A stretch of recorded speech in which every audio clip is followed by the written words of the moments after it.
Welcome back to Sebring International Raceway. Round one in the PRL GTE Sportscar Series saw Carl Modoff kick things off with a dominant victory.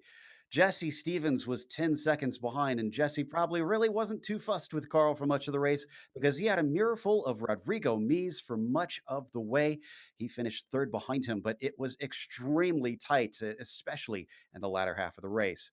Brandon Wilson managed to get himself a fourth place, also dealing with Nick Rubelar just behind him, who wound up fifth. Michael Ross in a bit of fights, and he gained a lot of positions today from 16th to sixth for him.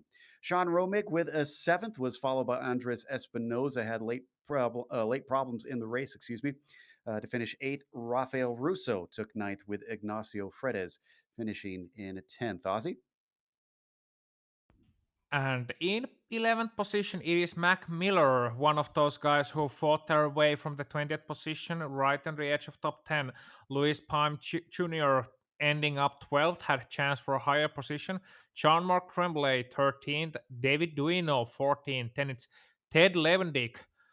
And he came from 30th position all the way to 15th after a good race. Brett Turman, 16th. Jason Hodgson, 17th. Ken Huber, 18th. Jeff Carollo, 19th. And it's Horacio Calguin rounding out your top 20. Justin Rame, not the best of days for him. From 7th to 21st. Sean Duhamel was 22nd with a Dave Peterson, a nice bit of climbing from 36th up to 23rd.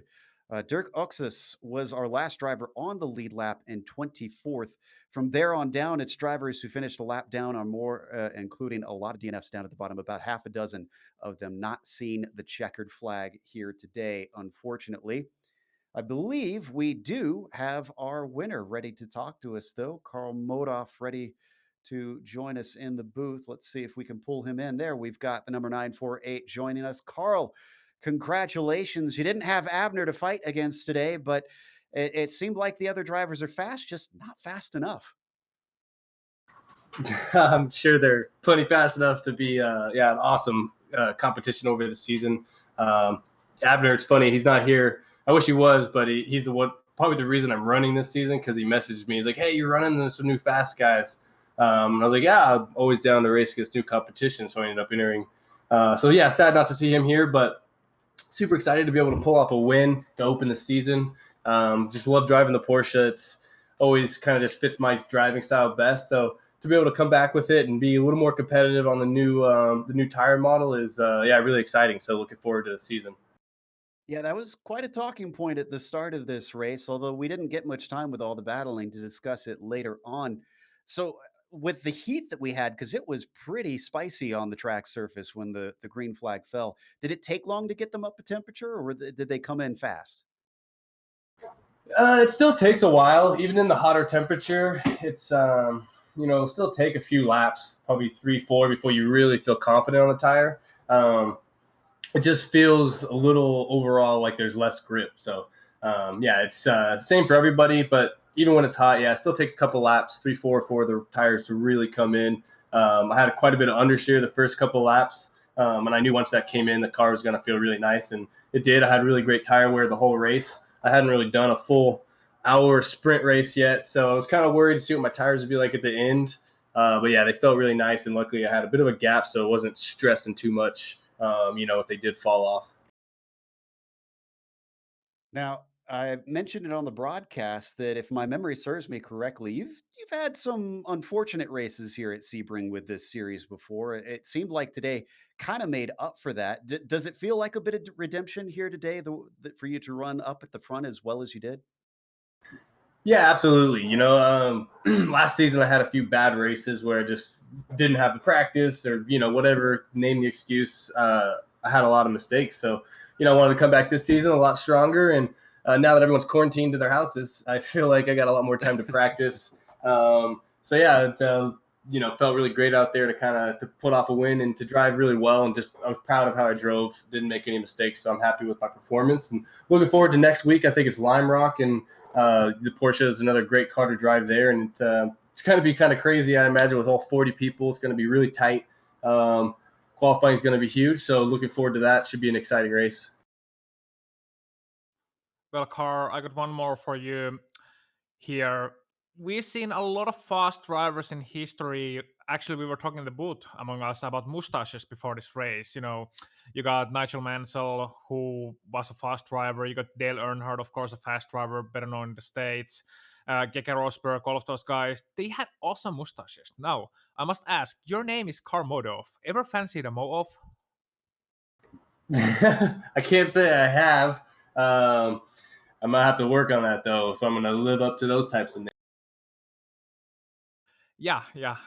That's the question I had. Congratulations for the victory, man. It was an awesome drive. So, you got anyone you'd like to thank?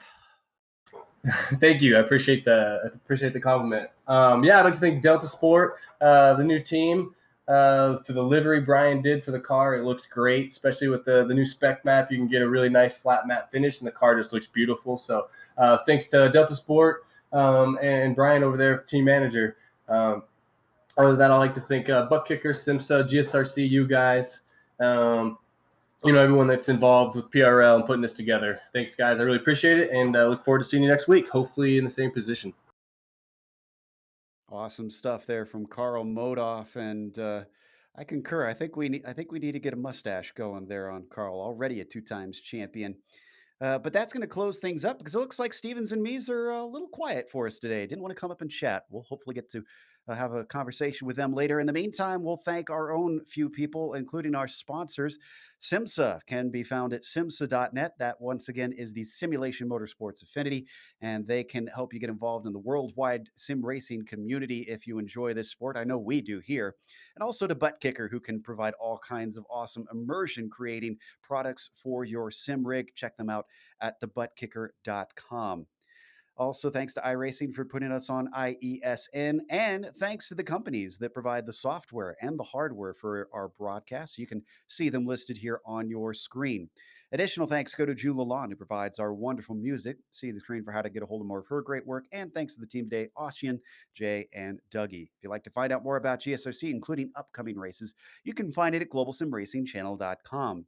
Our social media is also at Twitter at GSR Channel, Facebook Global Sim Racing Channel, and Instagram GSRC_Graham. If you'd like to support us, we've got our merchandise store linked in the description below. You can click on that where it says gsrc.storenv.com and make sure and subscribe to the channel while you're down there. The next race, as was mentioned, Lime Rock Park. That is going to be tight racing around there. It's going to be the Grand Prix version with this new version that they've recently scanned and put on the service. So that'll be fun to see them deal with chicane there on the uphill.